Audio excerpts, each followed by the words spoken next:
Hey, welcome to the 146th episode of Just Shoot It, a podcast about filmmaking, screenwriting, and directing. This episode was brought to you by patron Andre Billield, who upped his patronage, I think, because Oren finally figured out how to say his name right. Thanks, Andre.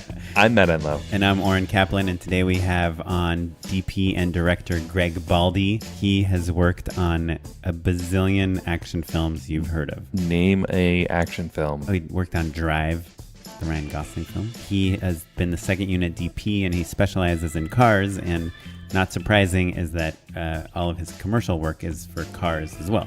Where he directs. Right, where he directs. So he does an interesting job of bouncing back and forth between directing commercials and shooting second unit in the biggest movies of all time, basically. Right, and what I find interesting about our conversation is that it is kind of like the same struggle that we have. You know, do we want to take kind of the bigger paying gigs that will sustain us for a while, or do we want to follow like our passion projects? And even when those bigger gigs are like $200 million films, you still have that same struggle. It's fun to hear his stories and his history and how he got into all that stuff. Yeah, we hear a ton of stories from the trenches in some of your favorite movies from a guy just like us. Yeah, but before we chat with Greg, can you just give me a quick recap on what you've been working on lately? Yeah, I'm prepping a bunch of stuff and kind of in the thick of it, which is nice for January. We've talked about it before.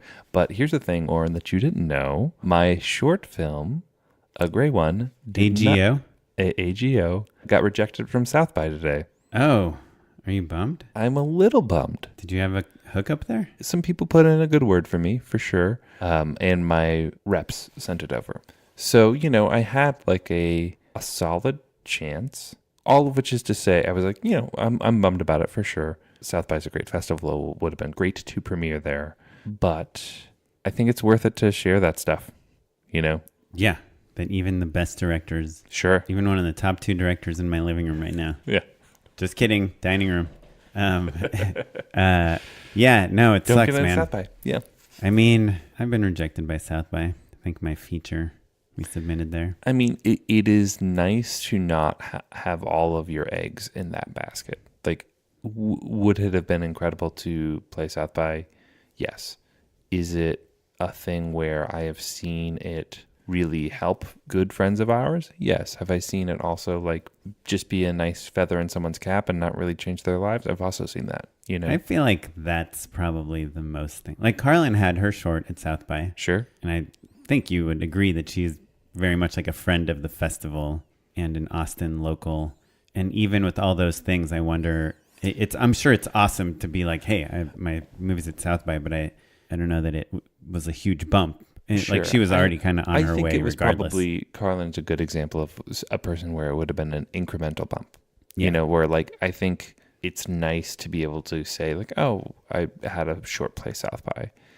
Is it going to automatically make me eligible for bigger and bigger jobs than I'd been before? You know, no, I don't think so. Unless you win, unless you really, you know, right. Or a feature, I think is a different thing. Like you can get distribution out of South by. Sure, 100%.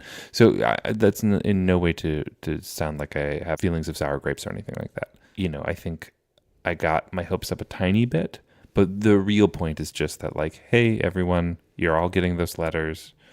And some of you aren't, and go have a great time and like kill it. But, you know, for the rest of us, just keep on the grind. Don't worry about it.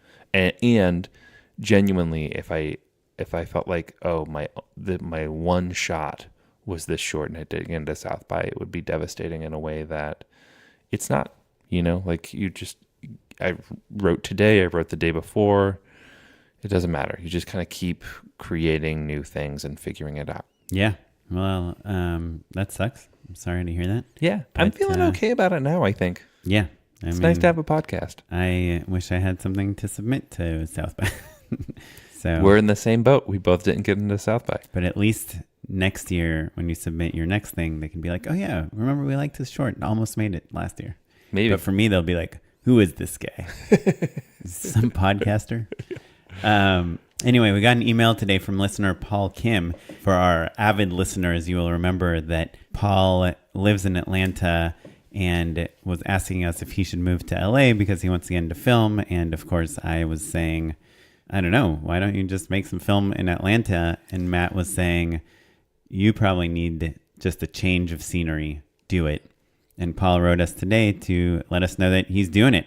He quit his job and he is moving to LA in June. I thought the most kind of interesting and funny thing he said was, I currently live with my parents and it's just too comfortable, which is why it's hard to get a fresh start when you're living at home.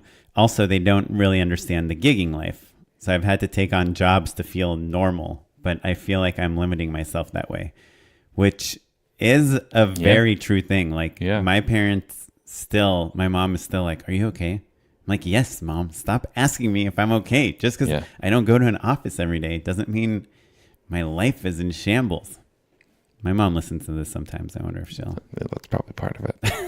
you think it's part of it that my mom listens to the show? How would you feel if like your daughter had a podcast that you would listen to every once in a while where she's just like, I don't know. I feel like we're pretty optimistic and positive and I hope so. Hide our fears. Anyway, Mom, I'm doing just fine. Yeah, so Oren's doing just fine. I didn't get accepted to a festival. Yeah, maybe Matt needs some help. You're going to send Matt $20. Before we chat with Greg, I just want to remind people we have a Patreon that Andre Billield is a patron of. And not only Andre, but we also have a new patron, Adam Bricker. What famous DP, director of photography, of many shows, including shows that some of our past guests have directed, such as Chef's Table and American Vandal. He also shot something for me, House of Thrones. Oh, look at the that. smash hit of a combination of House of Cards and Game of Thrones. We are appreciative of Adam Bricker. If you want to join Adam and Andre and our other patrons, check out patreon.com/justshootitpod and help us, pay our editor and put on live shows and make stuff. So please do check it out, patreon.com/justshootitpod. And without further ado, let's get into our conversation with Baldi. We are here with Greg Baldi. Hello. Who, oddly enough, is not bald. Yeah, great head of hair, Greg. Hey, thanks so much. Yeah, no problem. Maybe sneaking back a little. Do you get that a lot? My whole life, but funny. Lately, I would say people say it more often now that, but you still have a head of hair, because everyone calls me that on set as well. So you've worked on like every giant action film. I've done a few in Hollywood. Yeah, they're fun. I really love it. Can you tell us what you do? I do a lot of things, which is interesting. And I heard someone recently tell me maybe I do too many things and I should just pick one. Oh, interesting. And I could see that. There's something to be said about that. But things are going okay for you right now. So. I'm doing just fine. Well, so I guess from a cursory view of your IMDb entry plus your website on your production company, you direct commercials, mostly car commercials, but kind of like really beautiful, slick car commercials that do have, there's actors in them too, right? It's not strictly cars. I do a lot of cars, of course. I am a sheet metal guy, absolutely. And when you say sheet metal, does that sound silly, but does that include like airplanes and tractors and boats, or is it really strictly cars? All of that would apply, same with motorcycles. But because I do stunts, I get to do a lot of that as well. So. And when you say you do stunts, you mean you're good at directing and shooting stunts? For movies, I mostly shoot instead of direct. Is it in my future? Sure. But I've always not been in a hurry. So I just enjoy what I'm doing and I kind of swim up the river, So it's not one line and I just enjoy doing it all.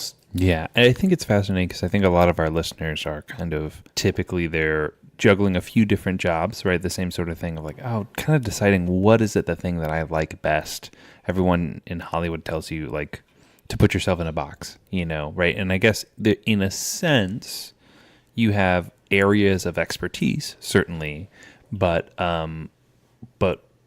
one wouldn't say like, oh, Greg's put himself in a box because he directs commercials and also shoots big giant action movies and does a ton of second unit stuff, right? Like it's kind of that's a big cocktail. I could put myself in a box, bowl, but right? then I'm going to have 5 boxes. Right, exactly. And but maybe that's what I do too. I don't know, but they all share, right? And they make sense together. Of course, it's like, oh man, of course, like. You're working on John Wick 3, you're doing all these big kind of action, high gloss, premium Hollywood movies. So of course it makes sense that they would trust you to do like kind of like sleek, cool, industrial-esque sort of car commercials. You know what I mean? There's something that makes sense between the two of those things. And what's funny is I did them in reverse.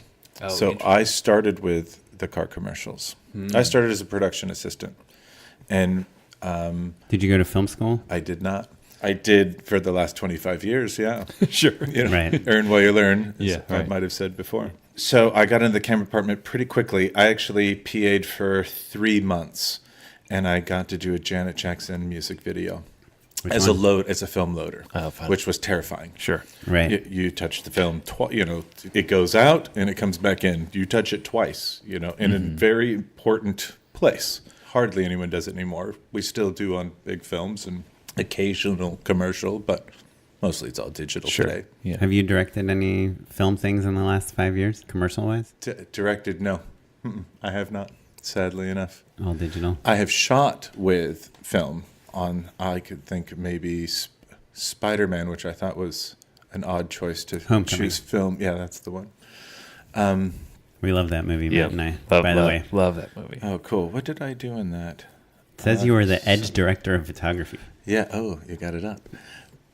It's a lot, that one. I have to go to IMDb to look at it too. To remember. I just can't remember. I could tell you story after story, Sure. which I love to do, but Can you tell us funny. what that means, edge director of photography? So there is a camera car that was built some 20 years ago by a Russian rocket scientist, Lev Istratov. Amazing man. He looks like Jaws from Moonraker. Huge Russian guy. He only has one eye. He's built the arm car. The Russian arm. Yeah, that's right. That was the original one, was the Russian arm. And it has blossomed into probably 15 people have them now. 15 different companies. They're the guys who are at the top. Edge arm, pursuit arm, Russian arm.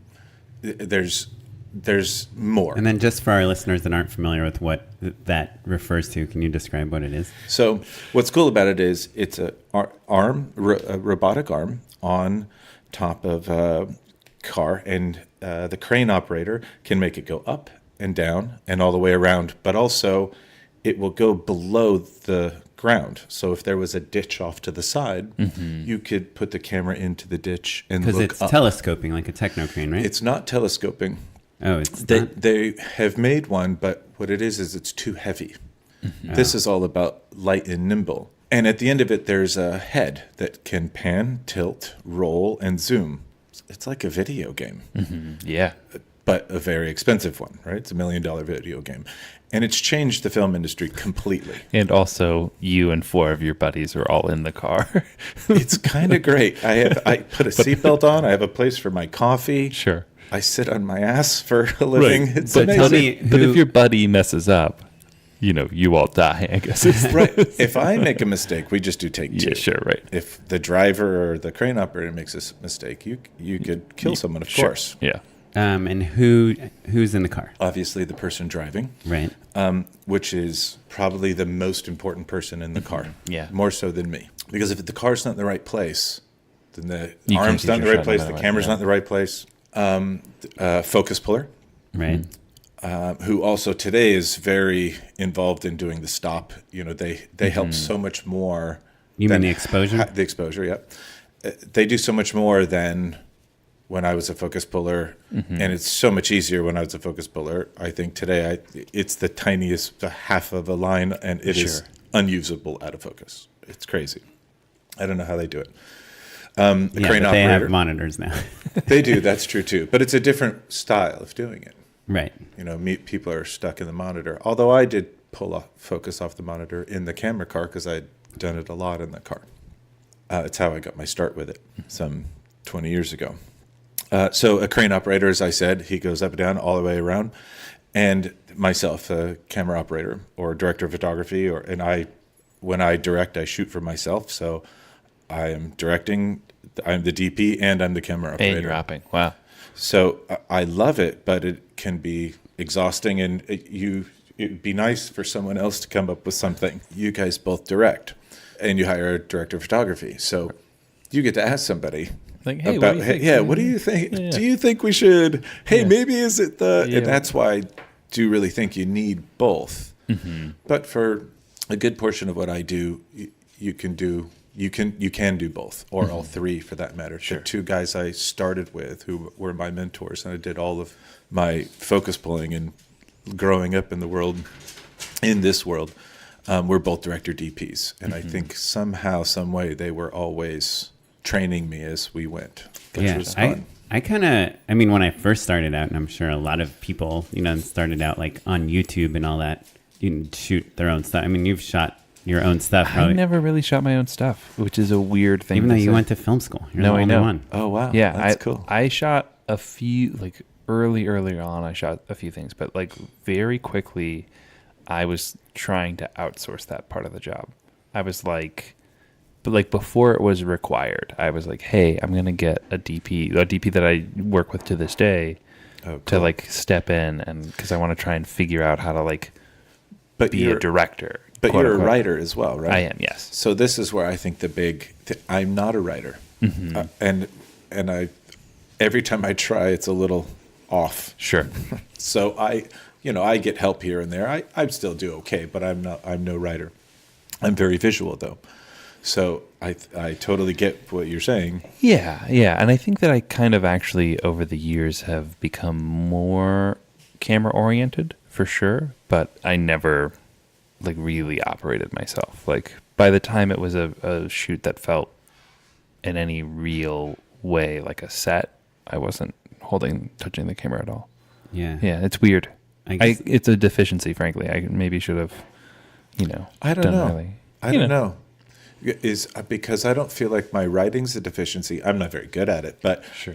but I can take something and make it better, for sure, and I can communicate to a writer if I needed to Right. what I think is more important or what could help shape it better, what have you. yeah. I kind of am not a believer in that, and I know you've been doing it for a long time, but I guess I'm not a believer in the idea that like, oh, you're good at writing, so you're not as visual, or you're visual, so you're not like that. You right. are. Obviously, everyone has strengths and weaknesses, and I think it's just like directly related to what they spend their time doing. Sure. But I think like you and I don't write that much, but I think I could write, and I think you can write if you spent the same amount of time Certainly, writing as you did All this, working on camera stuff. So It's more like you just skipped arms day and you just did legs day for 20 years, basically. Right. Right. right. But I think like what about not That's what gym stuff is. I don't know, man. The metaphor tracked, I think. Yeah, no. It does. Yeah, you're good. It's the other way around. Usually they don't do legs and they only do arms. I was trying to paint a funny picture for everyone. but I thought it was very clever. And Greg only works with arms, not Right. legs. Yeah. So, This is true. Hi-yo. yeah, but I guess I'm sure it's the same with you, Greg. Like if you had a DP that was like, and a camera operator, and you were trying to direct this car commercial, it would probably take you longer than if you just did it yourself, right? Mm-hmm. Well, we were talking a little bit earlier before your show. Larry Scher has shot for me, which he's a much better director of photography than I am, for sure. I'm really good at the car action stuff, but inside this room, I think he's going to do a better job than I am. So Like he in did terms of lighting, or yeah, for sure. He's done a lot more of it than I have, and I'm good at it for sure. I think I can hang. You know what's up. Yeah. Right. But that's Larry. He's done quite a lot, and I think he's great, and I think he has a great eye. So he shot a Kia commercial for me, and it was fantastic, and it was a difficult room to light. There's hard light coming in, and then it's gonna go away. So you have to try to match that for the whole day because we're gonna be in the same place, and and it was nice to let go of it. But you And didn't then have really- notes on how to light the car or how to shoot. This was an interior without the car. Oh, for Kia? For Kia, yeah. So, and it was a kid and a dad and a freezer and a dog for another spot. So it was really nice to just be able to work with the actors and not have to worry about lighting and being a part of the crew. Because as you know, as a DP, you are, you might be above the line, but you're still like you're a part of the crew. Yeah. You know, Yeah. That's an interesting observation. I don't feel like we've talked about it all on the show, but The director DP. the director, well, no, the DP is part of the crew in a way that oftentimes I feel like I relate to the crew. You know what I mean? There's like Sure. a real camaraderie with that team. Like you've been working with them for a long time. Sometimes, most of the time, I like the crew better than I like the actors. You know what I mean? And, That's not true. Not Don't tell me always true. No, but, of course. But you know, You're more comfortable with the Yeah, crew you're just because like- what you say to them doesn't show up on camera. yeah, and like Right. most of the Yeah, you time, do have to these be are people careful. that I've been working with. Like, I handpicked them because I love being around them. And of course, I want to have lunch with them or whatever. Right. And it's funny how I feel like DPs kind of get to have their cake and eat it too. You know, like they're buddy with everybody. That's right. It is maybe the most fun looking job. Yeah. It's Yeah. also by far, I think it's the busiest position on set For sure. because it's the only position that is like entirely busy while the camera's rolling, Yeah. between when the camera is rolling and the next setup is done, and after you wrap figuring out the next day, and also the night before figuring out tomorrow. It's like you're part of all the planning. You're maybe not as much part of the post-mortem unless it's a multi-day shoot. But on set, there's no other role where it's like nonstop. Sometimes a production, like an art team that's and trying the to stay AD. ahead. Oh, yes. The they- AD, for sure. Because and that's who I'm sitting with as we're talking about. But they all don't of get it. the upside. Do you know what I mean? Like the DP gets to like be the cool guy or girl, and then AD is just only like stressed out and headaches. Yeah. You know what I mean? I do think the AD is a harder job. I couldn't do it. Yeah, it's rough. I guess the AD is tough. But sometimes, once the setup, like if everything's going well and There the are- camera's in the right place, Yeah. the AD can just be like, hey, ready? Let's roll it. Except for then he's calling background and interjecting his little part, and especially on a feature, Or trying to get ahead. Yeah, and on a feature, they're an integral part of it. I think they are in a commercial as well, but in a feature, it's even more so. It's you're in how many different locations, and Right. Their creative fingerprints are a little bit more. it's on a feature. rough. I think it's a really tough job. Yeah. I wouldn't trade it, but I think they're equivalent to one another. Sure, you have to paint with light and do these things, but they have to know how to deal with all the actors as well. And many times it goes sideways, and you've got to figure out how to fix it. Yeah, they're kind of producing too. Yeah, While a they're, lot of them. while they're going. Okay, so let's go back to you were a PA. You got into the camera team on what were you working on? Janet Jackson music video. Oh yeah, and then it was in Africa, but it was not in Africa. It was Tejon Ranch. and then you just kind of worked your way up into Yeah. all that So stuff. the reason I with the camera car is because I was lucky enough. The few people I PA'd for first used this camera car more than anybody. I see. Sean Thompson, director DP, been around a very long time. Has been very, very successful. And this is just pure luck. You just got a job, and you were like, it wasn't pure luck. My girlfriend, who's now my wife of 20 years this last year, "Congrats." thank you very much. Difficult in this industry. Sure, but yeah. We've made it. It's awesome. She introduced me to her roommate, who was Jim Bouvet, who's now executive producer at Radical Media or something like that. He got me my first PA job, and I didn't work with him again for a very long time. So I did all of my own networking and figured out my own way. Yeah. I was lucky enough to be with a guy who had worked with that thing, but you could be lucky to be there. You have to go get it, though, Sure. right? That Yeah, is, it's the one thing I try to teach everyone is to be eager, and Yeah. I was very eager. Because you said you were a PA for only 3 months, right? 3 months, and then I started loading. I still Yeah. had to PA. But that, I mean, that's indicative, though. Do you know what I mean? Yes, anyone who wants to go, you can do it quickly. I know PAs who've done it the entire time I've done it. And they're still PAs. But that's what they want to do. I don't fault them for it. They're still great people, and Sure. we all still get along. And it's great to see them when I do. It's crazy to me because I think you can make a lot more money. But if that's not what drives you, and you don't care, and you're comfortable there, great. But they're also like the key set PA on like John Wick. Of course. So, no, those people all go pretty quick. They all move up, I think. Really? All of them that I've seen, yeah. So how important is it, do you think, to specialize in cars? Like, is that something you're happy about, that you're kind of like the Russian arm DP? I love that I've done it because I grew up drag racing with my dad. So he built race car engines, and that makes sense.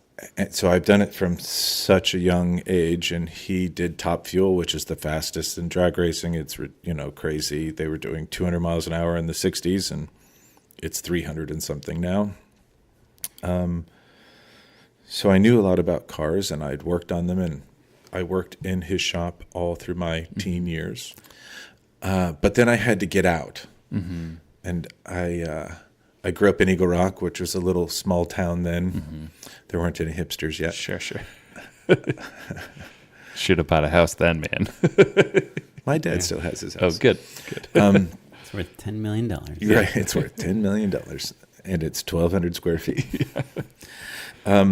So then you started working with the Russian arm, and that was like 20 years ago. In June will be my 25th year. So I PA'd probably for about a year or so. I would still get to load and film here and there. Sure, you bounce back and forth. Then I moved up pretty quickly, and I was with that Russian arm and pulled focus in it for a very long time. So that's when it was first out. That's when it first began. And as I was starting to say earlier, it's really changed the film industry. There's no way you could get these helicopter type shots. I think your point of like it changing the way that cinema works all makes complete sense to me. I think what's fascinating to me about your career trajectory is that, it's not unlike being like a Steadicam operator or somebody premium, like a specialist. So you only end up on sets where they can afford you. It's true. You know what I mean? And that's why I got to do all of the big movies. Yeah.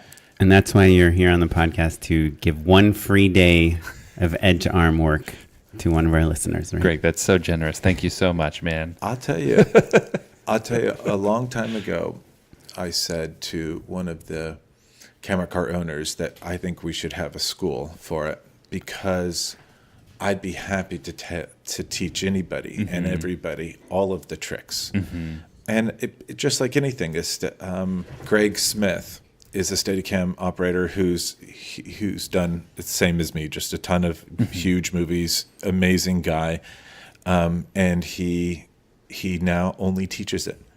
And interesting. And he is an incredible camera operator, and there are so many tricks to all of it. So that's where I'm very lucky, is I got to do a lot of other camera operating as well, in addition to the car.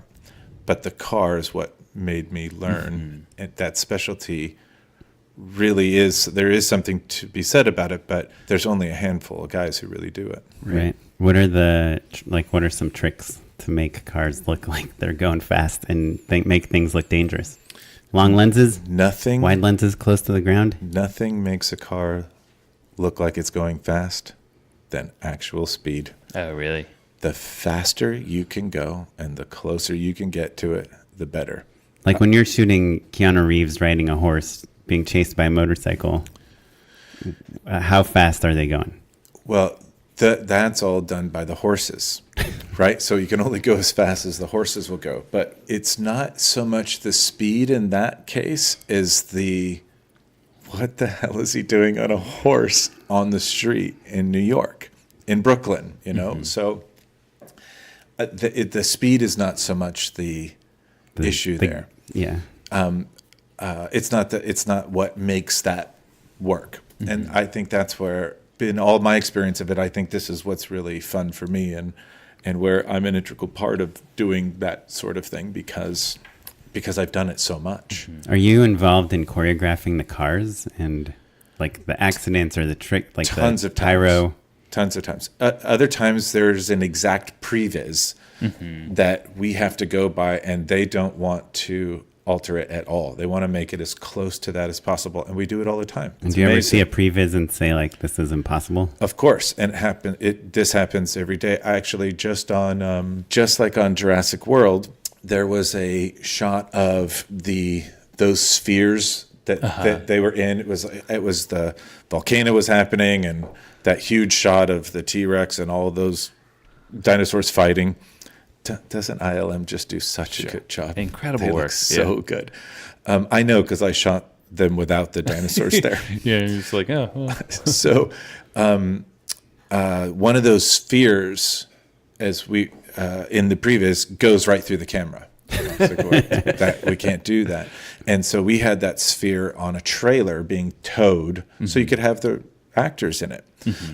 We did tons of stuff with stunt people as well, but we shot a lot of those actors in all of that. So of course they're on a process trailer, but now the process trailer has a truck in front of it, and I'm in a camera car, and so you can't go through the truck. Right. So we had to change the shot. So they exit left to right instead of us crossing their path and then letting it go. Oh, right. Which is fun to do, and it can be done, but it's in Hawaii.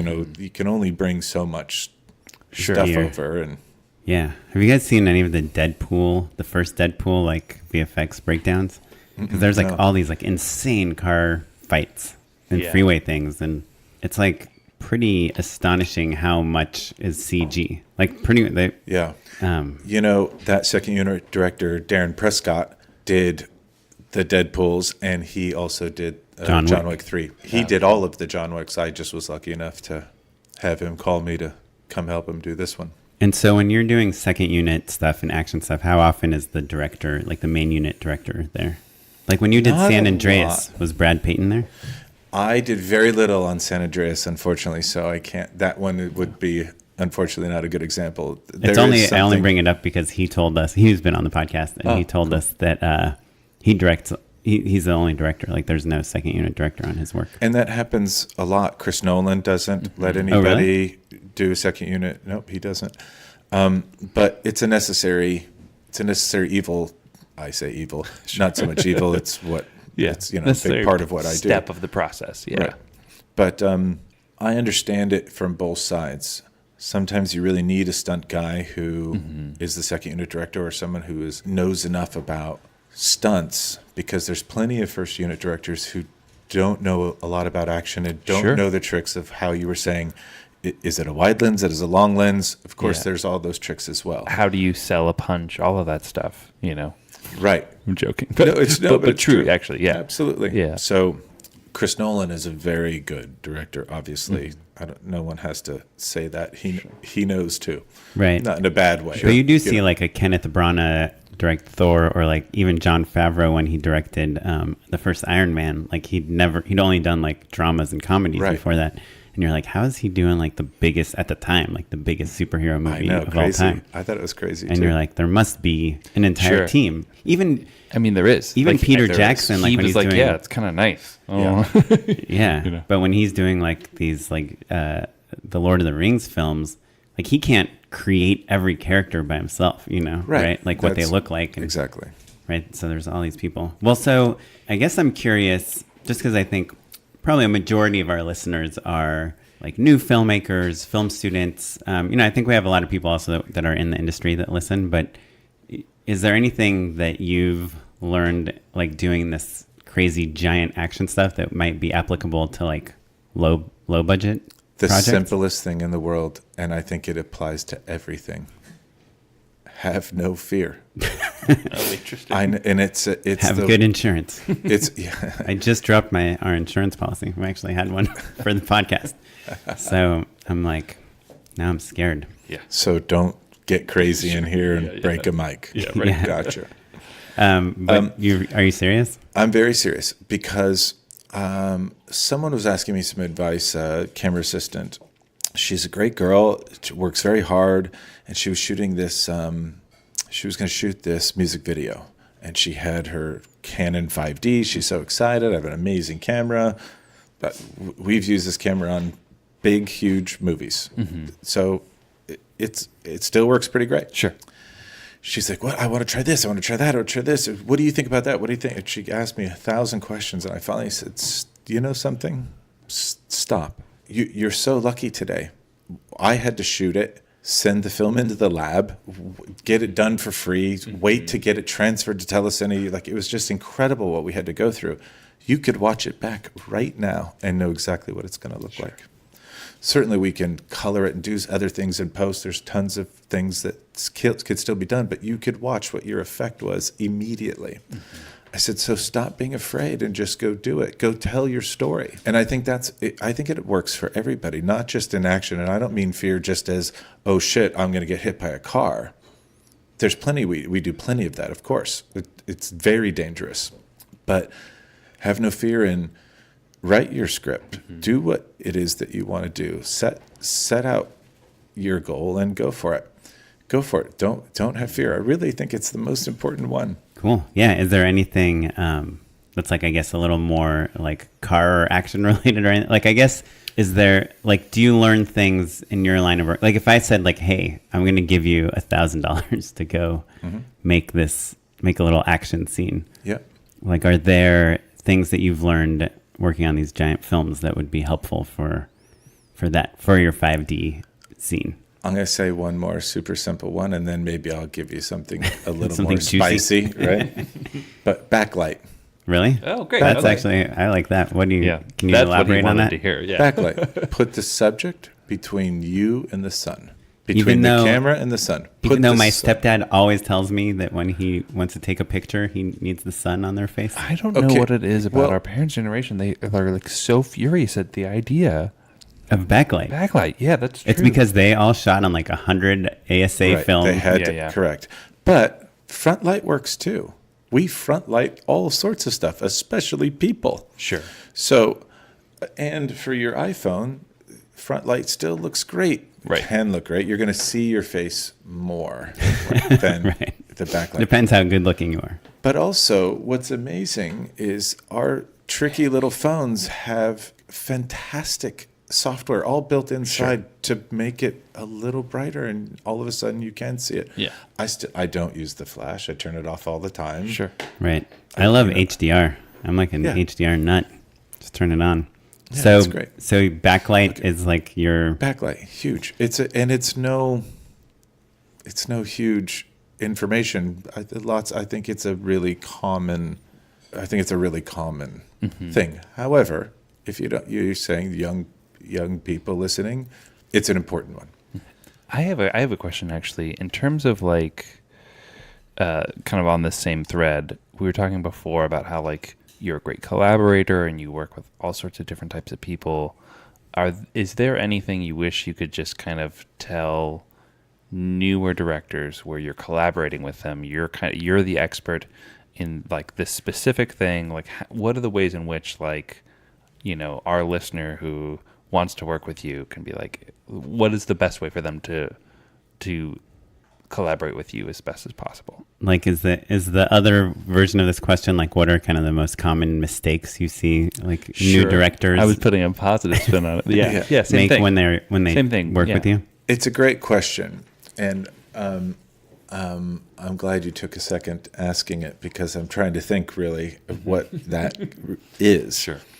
Like you've worked with Chris Nolan? I have, yeah. And he's a pretty good director, right? And we established that. Oh yeah. Like, he knows exactly what he wants. Is that something that's important? Something for sure. But what about the director that comes and says, like, "Hey, I've never used a Russian arm, edge arm. I've never done like a chase vehicle thing before." Sure. And you have done 500 of them. Yeah. 500,000 hours, I'm sure. It's something ridiculous. You tell me what you think will look cool. I want to do something fresh, and I want this car to look fast, and we have these are the pieces we have. Can you help me figure out how to do this? Will that never be as good as the Chris Nolan version where he's like first do the shot. We're going to zoom in here. We're going to pass here. I think that's what's the most amazing thing about what we do, is that you certainly could do it as good as Chris Nolan, but can you do it consistently over an entire scene, over an entire act, film, career? You know, I feel like it's great to hear somebody who knows what they want and have the confidence to say what it is that they want. What if you don't think it's that great? I'm not going to tell you. And then I'm going to wait to see what you have to say about it. Because if you show me you don't have the confidence, or you don't know, or I think I've done it for a long enough time and done it with a lot of people for long enough to see your reaction pretty quickly. I've done it, as I said, for 25 years. So, and I have been shooting big movies for 12 or 15 years of those years. So it's fun to watch this. This is how you work with an actor. It's the same, really, it's the same thing. So I'm going to see what it is that you say back to me. I heard a really great story from Naya Hall, who was Conrad Hall's daughter. And they were doing something on Road to Perdition. And right, Conrad Hall, the DP. Yes, thank you. And they're doing this big elaborate setup that took a tremendous amount of lighting for him to do. And it was taking, hour after hour. And finally the director came back and said, couldn't we just have him come out the door, do this, something much simpler? And he's like, yeah, I'll be ready in 5 minutes. No problem. So the fact that he was going with the flow, even though he spent all this time. He knew it was very difficult to do, but that's not his call. It's the director wanted that. Now, he's no slouch director. It's Road to Perdition. It's still a big film. If you don't know what you're doing, though, be honest, right? But there's no shame in not knowing what you're doing. There's plenty of things that I would say, I think that maybe this is my opinion, but I don't do that a lot. So what is it that you think? And then we can come to a solution together. But confidence is not cocky. Confidence is knowing what you want, and also understanding that if someone else has a better idea or something that helps you fix it, especially a director of photography, then listen. I don't have a lot of DP shoot for me. It still happens occasionally. So I don't have this argument, and not even that it's an argument, but I do shoot for plenty of younger directors, because I'm not in that one box. I love to do all of it. So I think it is really probably the quintessential part. If you don't know, don't be shy. It's okay that you don't know. Have you ever worked with a director that doesn't really care how a scene is shot? They're really want to work with the actors. It's the scene between mom and her daughter, and for sure they're going to be getting a fight here, and they figure out the blocking, and they're like, just what do you think? Huge master directors. Coverage, and people who don't know at all. I can't tell you how many times, especially in the commercial world, someone has asked me what this 40-year-old mom should wear, and you can't say I don't care. You can't say I don't care, but half the people working on the account are 40-year-old moms. And I'm like, Susan, what do you think? Right? Because I have my version of that. Right, and I don't think there's anything wrong with that. It still can be a collaboration. Yeah. Right? You can also say, these are the things that are important to me. These are the things I'm trying to communicate. Right. I care about these colors. I don't want it to be too busy, but let's figure this out. And, there's all sorts of crazy stuff. Don't cross the line. Don't do that. You can confuse somebody. One of the best directors in the world crossed the line incessantly. It's Stanley Kubrick. Sure. So intentionally to mess you up, and it confuses you. In a car chase, it's amazing. The car goes this way, that way. You think, it's chaotic. It's confusing. It helps. Right. For this last bit, I wanted to talk to you for a second about your directing career, and is that this is something Matt and I are always struggling with. We can work on our scripts and our passion projects and our specs and our shorts, or we can go to the bigger projects with budgets and get paid. Yeah. How much do you care about directing? How important is your directing career versus your DPing big movie career? Is there one that you're trying to push more towards in the future? I love both. It's so funny. I still can't put myself in the box. Is it going to hurt me? Maybe. I don't know. I don't know. I'll cross that bridge when it comes. But I love directing, and I love the differences of all of it. Directing, you're having to do what the ad agency wants, right? And what the client wants, and what you want, and they're not all necessarily the same thing, right? I'm sure you guys know it firsthand. Tell me about it. Yeah. So you have to interject enough of your leather to bring to the table what it is that they got you for. And certainly we don't get to edit like we used to. There's tons of things you can't do, but I also don't let it bother me, because I think I'm just lucky in this case, is that I really love all of it. I love the movies. I love the commercials. I haven't done a music video in forever, so I would still love it if I was doing it. Sure. But so do you not enjoy directing more than DPing? I do really love directing, but I shoot for myself, so I'm still shooting. Do you know what I mean? Now, but you're calling the shots, literally. That's true. Now, I'm working on a movie to direct. Of course, it's an action car chase kind of thing. And I don't know that I would have somebody else shoot it. Sure. And that might be really difficult, but I would, so I would give my gaffer a lighting director title instead of gaffer, right? So that he, because he's going to obviously have to help a lot more. And I don't know, I have, even in my commercial directing, it is your second family. So I have just like you were saying, Matt, I have handpicked everybody. Right. It is my little second family. Everyone knows who I am. We all know each other. And I'll add something else to the no fear, having fun. And I think that's actually the most important thing. Maybe I said no fear was. I think the most important thing is to have fun. That's what works for me. It works differently for everyone. I say it because if we're having fun, we're doing a good job. And why can't it be? You don't have to be stuffy and have, make it awful for everybody else and yell and scream. My father was this way. Lots of directors I worked with this way. Was your dad a director? No. Oh, okay. He built engines. But he was an asshole, so it's fine. Sure. As much as I learned from my mentors of what to do, I think I equally learned what not to do. And I feel very fortunate in that. So, immerse yourself in it. Do all of it. Look, I'm not very good at I couldn't tell you the top 10 actors right off the top of my head. I could, but I could do it with DPs. I could do it with directors, sure. But I'm a visual guy, so I like the visual arts a little more. So I love landscapes. I painted them for a while. It was so much fun. And you learn a lot about color and all of that.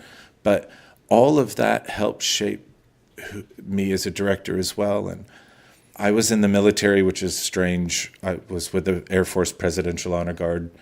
Really weird thing I did, but was amazing. I met Reagan and did all of Bush Sr.'s inauguration. So I have this great structure built in. But I also played jazz when I was a kid in high school. And I sat next to... What instrument? Trumpet. What do you play? Alto sax. Oh, nice. Yeah. So I sat next to Dizzy Gillespie half a dozen times. I played the Monterey Jazz Festival. I did the... It's a great festival. That's the festival. We won it, and I played lead chair for the All-Star Band. It was awesome. Yeah. Oh, wow. I played the 84 Olympics, opening and closing ceremonies, tons of stuff. It was really amazing. Doc Severinsen gave me his trumpet because I was playing on a shitty school trumpet because I was poor and we didn't have any money. So it was amazing. Wow. Thing. But those two things, oddly enough, helped shape not only my cinematography career, but my director career as well. And I was a restaurant manager, so we had to talk to every single table to make sure everyone was doing great. But I took it very seriously, and I just loved to talk to the people and see what everyone said. I don't just say, "Hey, how's it going? Sure. Is everything okay?" I had real conversations. It's so fascinating to me to because we talked to obviously a ton of directors, to see the different ways previous disciplines and their whole life experience kind of it comes to inform their artistry.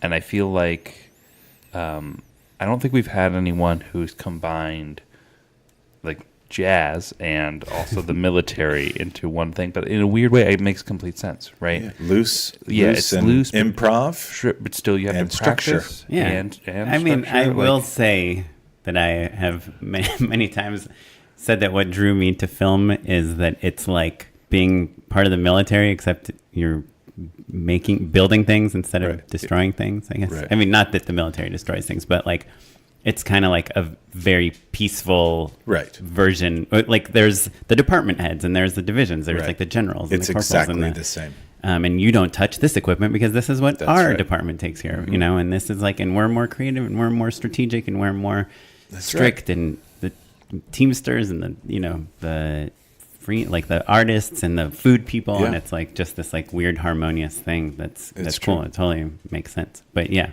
I know it's so funny. It hasn't gone at all how I thought Oh, it would really? go, but I It's love so, it. It's so freeform. That's kind and of. I like that. And We're all improvising, man. It's jazz. It's Well, it podcast is- jazz. Well, this is what's interesting about that camera car. I probably didn't do a very good job explaining it, but the one cool thing about it is like a jazz band. And that's what's the most in the beginning. It was all about the metal because it was so neat what this thing did and the gyros and all the stuff of the tech part of it. But as Lev, the creator of all of it, has even said, people don't come to see the Fender guitar. Sure. They come to see the guitar player. Sure. So that's what's been fun for us, and that's what I love the most, because the driver and the crane operator and myself almost like avatar in. You all just are completely You're like plugged in Pacific with one Rim. another. Yeah. And it's like playing off of the bass player and the guitar player and the drummer.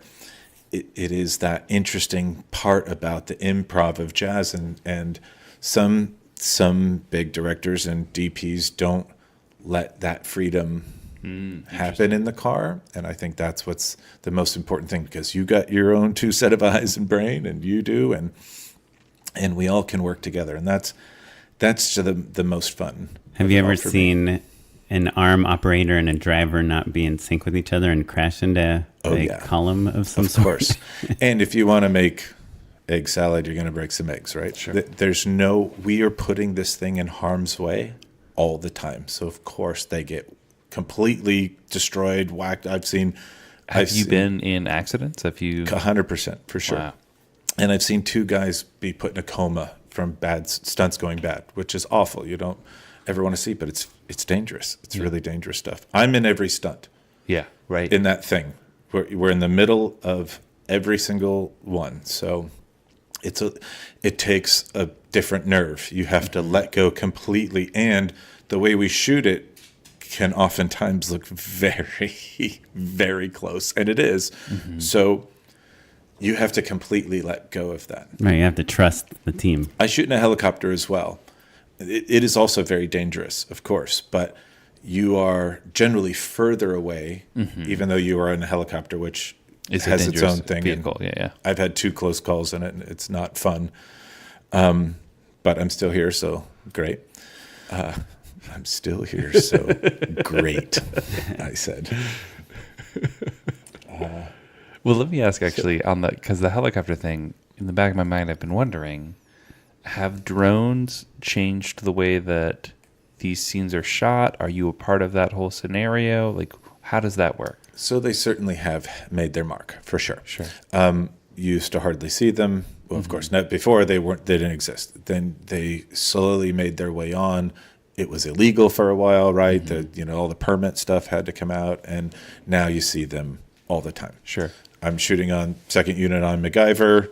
We have one every day we shoot. Right. So, and it's a nice perspective, and it works well. And I would still pick a real helicopter any day of the week, as long as the helicopter can fit in that scenario. Sure. there's plenty of times where the drone, of course, would Right. You're be able going to shoot under a somewhere tunnel. a or helicopter something. can't shoot. Right, exactly. So, Or under a bridge, I mean.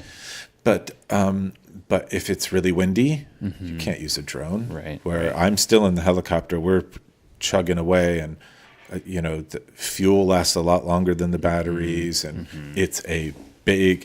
They're doing big cameras today too, but not with a big zoom. It's still a helicopter would be my choice. Right. But I remember it was the helicopter kids. They were like the first ones on the scene, kind of, and we had done a lot of work with them, and it's funny to watch them be kids and really grow. You see the guys today, and they're crushing.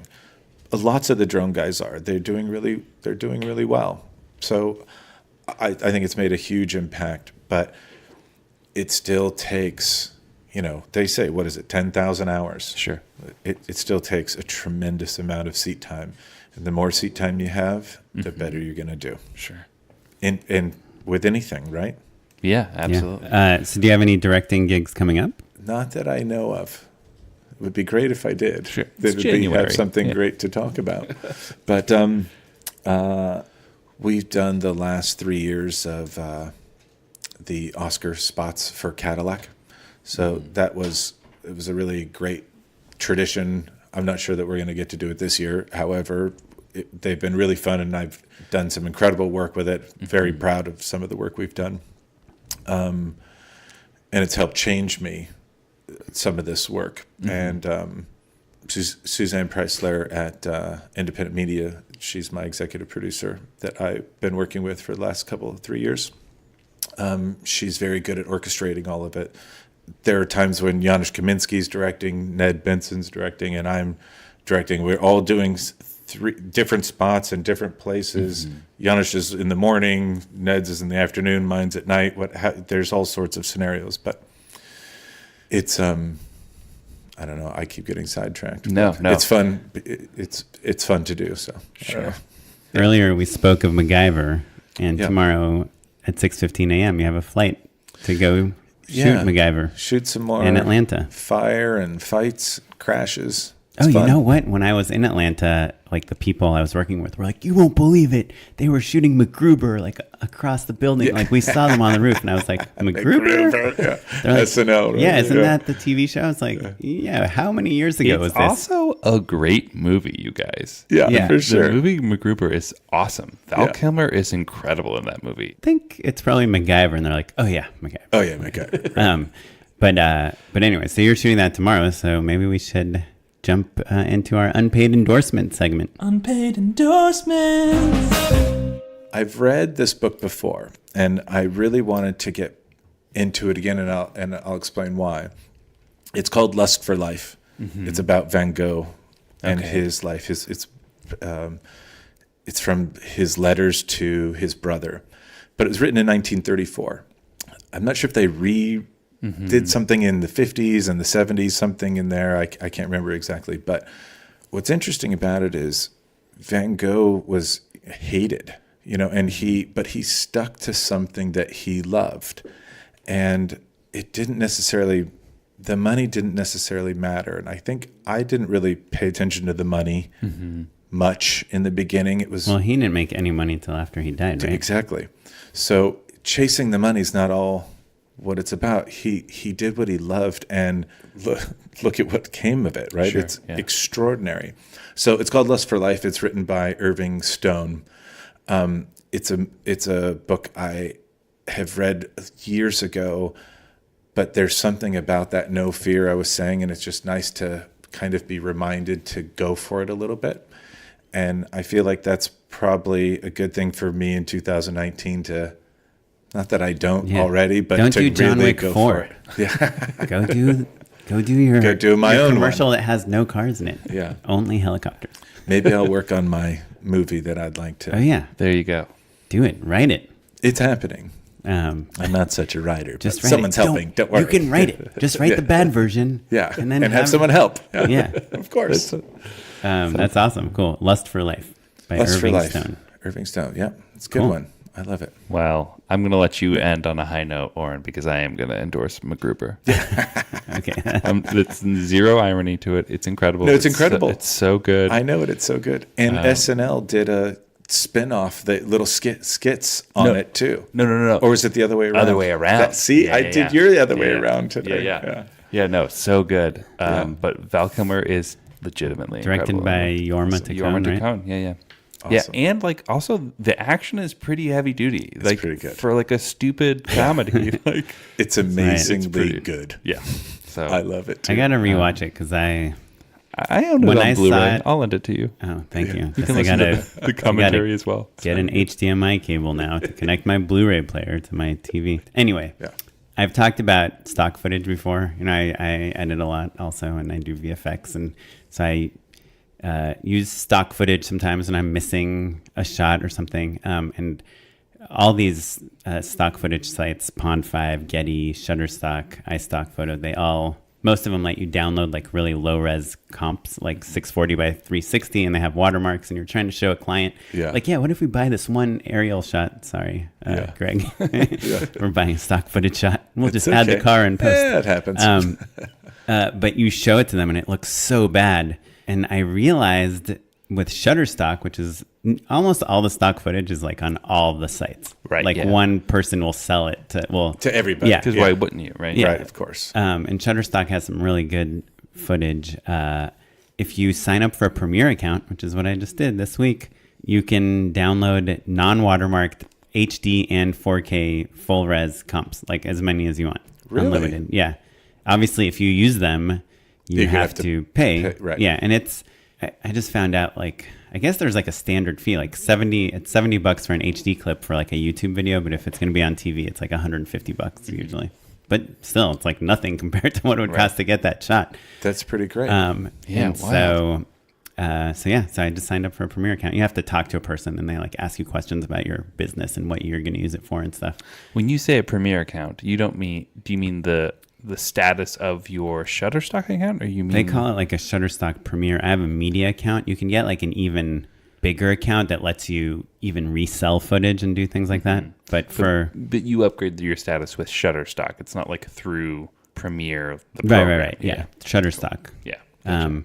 But yeah, so now I'm like, so I showed a rough cut of so I did this Mitsubishi job in Atlanta. We shot it in one day, and it takes place across like 15 different bedrooms. It's a 30-second commercial. So there's like all these really short quick clips. cuts. Yeah. So we shot 7 of the bedrooms, or not the bedrooms, 7 of the rooms ourselves. Okay. And we used 8 stock footage shots. Wow, that many. And I showed it but they're on for 1 second. And there's a lot of other stuff going on. Yeah. But I showed it to Blake from Sawhorse, our friend today, and he couldn't tell like which shots we shot and which shots were the stock footage shots. He was like, wow, you shot so much. And it's only because I had these like super high quality downloads. And we're doing VFX on all the stock footage too. We're like adding the Mitsubishi air conditioner into every shot.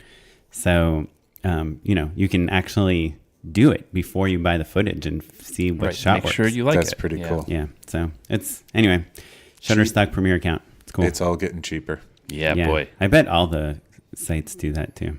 But Can you do a subscription on Shutterstock? Can you just be like, hey, here's $60. I'm going to just get as many still images as I want or whatever. well, the guy that called me, because you have to talk to a human being to get this account. He was like trying to sell me. He's like, if you buy 200, like you can say like, I'm going to buy 20 clips this year. You can prepay for them, and it'll be like 40% off. But you have to buy all the clips by a year from now. Right. Oh, I see. Yeah, that's like a subscription. The other one, like Pond5, there's some other ones where you can subscribe or like Video Blocks, Yeah, Story Video Blocks. Blocks. Those guys are subscription. Yeah. Yeah, but Shutterstock is like, I feel like Getty is like number one by far, but it can be so expensive. I mean, you can spend like thousands of dollars on a clip.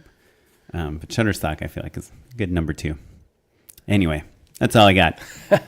So, Greg, if we want to find out more about you, do you tweet or anything? Instagram? So sad. I haven't done any of it in so long. I googled your name, Greg Baldi, Baldi, and obviously your IMDb comes up, but more interesting. And I have a website, independent media. Oh, really? GregBaldi.com. Yeah, but yeah, that I don't really. I don't really do it. I have an Instagram account, but I haven't. It's not on my phone. I haven't looked at it in months and months. I don't do the Facebook. It's tricky. I was going to say Instagram. Oh, yeah. Well, your website, gregbaldi.com, is pretty awesome. It doesn't show up very high in the Google results. Oh, that's You might want to Google bomb yourself. Yeah. Go Google bomb yourself. You know what I mean? Yeah, I think that's a pretty old term, actually. Google bombing? Yeah. You don't think it works anymore? No, I do not. Do you know what that is? I still Craig? say dude. Brah. Dude, bro. Google bombing Gnarly. is like very specifically like 2000. What? You can't 7? Google bomb anymore? I don't think so. I They genuinely just don't think so. interviewed the guy, the CEO of Google, Congress did, and they said some idiot Democratic senator was like, "Why is it when I type in Donald Trump, the autocomplete idiot. says idiot?" Yeah. And he's like, "That's because like Yeah. people have gamed our algorithm, aka Google bomb." Google bombing. Right. Well, what's the original? Rick Santorum. Yeah.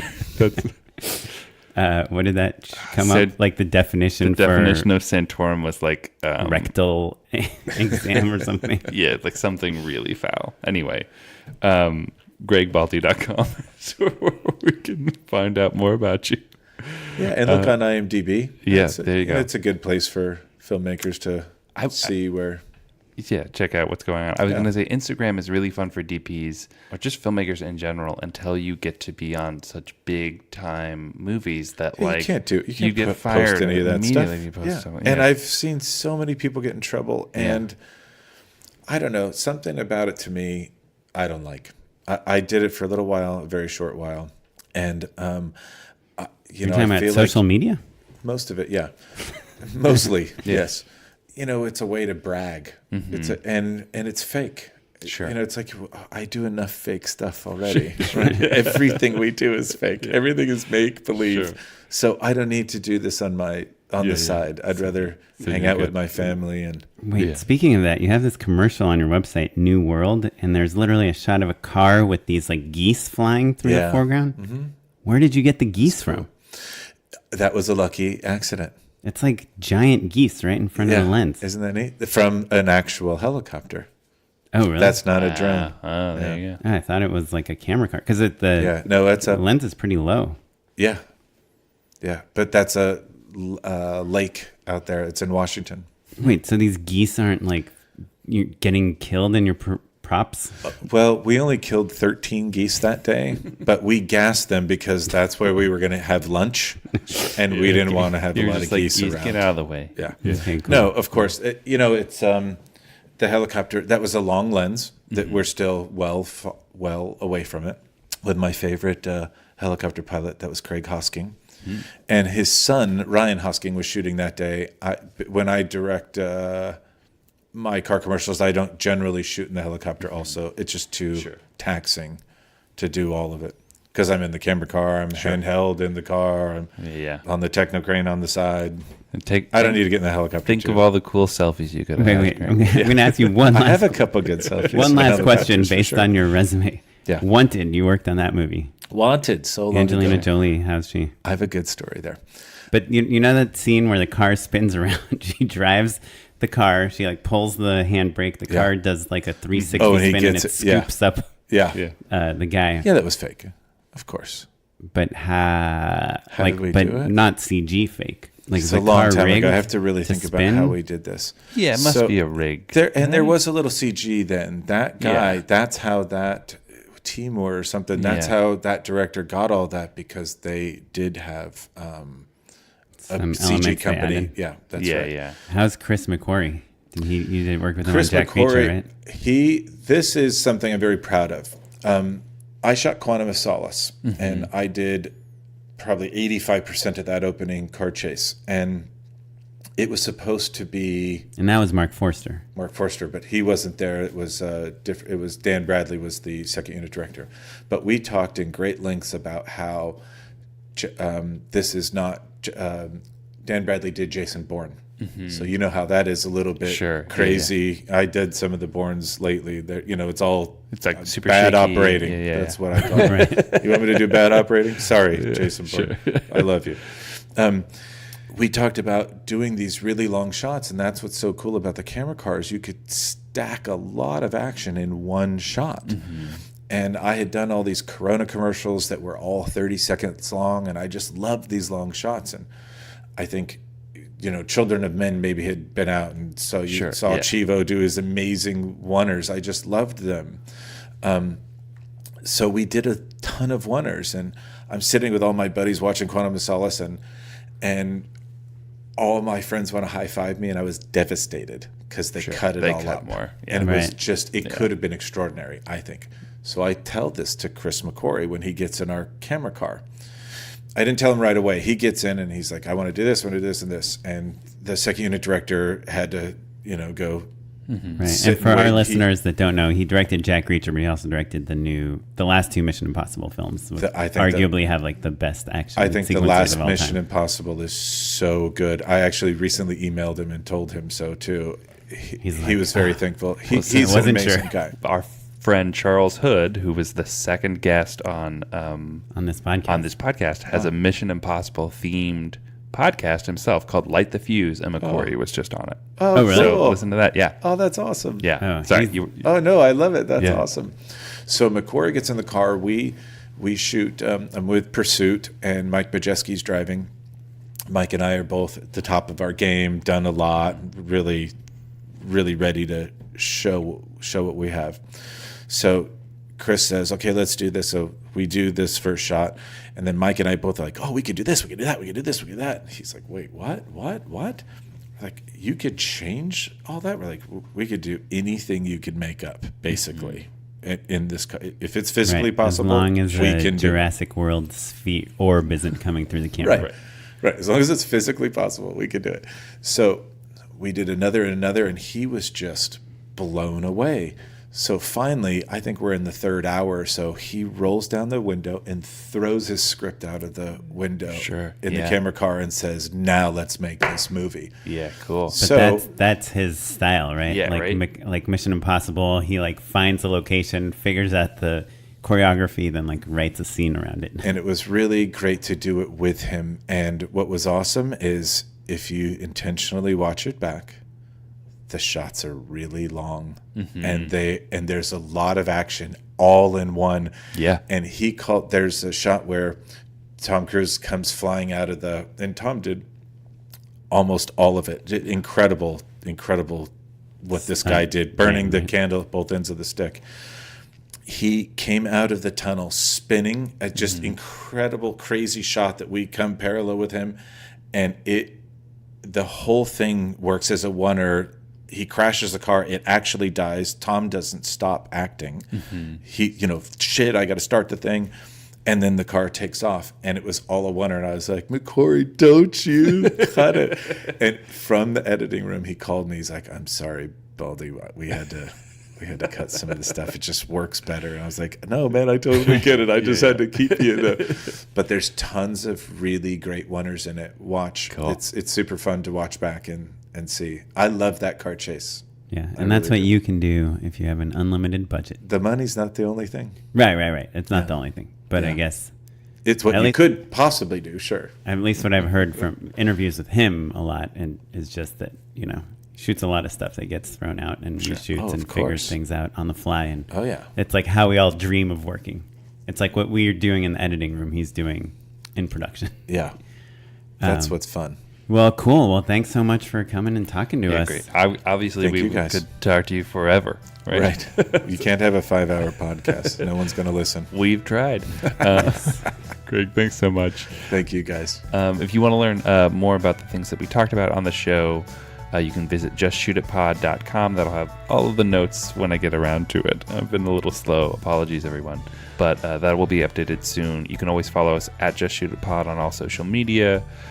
Just to keep updated, keep things going, and also donate to our Patreon at patreon.com/justshootitpod to make sure that you help us pay our editors and keep this whole machine running. You can follow me on all social media at Mr. Matt and Oren. And I am on Twitter at SmiteyPyleg. But I feel like people follow me more on Instagram now, and I think I'm just Oren Kaplan. O Kaplan. O Kaplan? Is that who I am? Yeah. Yeah, it's like, how you don't know your own phone number because other people are calling you? Just kidding. It's a fake reference. But O Kaplan, and Yeah, leave us an iTunes review if you get a chance. This episode was edited by Jay McAuliffe. And also, we should mention our longtime editor, Christopher Robert Gray, is retiring from the podcast. He's moving on to other things. But I just wanted to say thanks, man. He did probably 2 years worth of hard work. So Jay is taking over the mantle 100% now. But thanks, Chris. Yeah, thanks, Chris. Thanks, Jay. Also, thanks to our producer, Madeline Rosewatt, our webmaster, Ewan Williams, and the music you're listening to, which is from the Free Music Archive and the artist Jahzzar. We will catch you next time. Thanks, everyone. Bye-bye. Bye. Drive fast, take chances.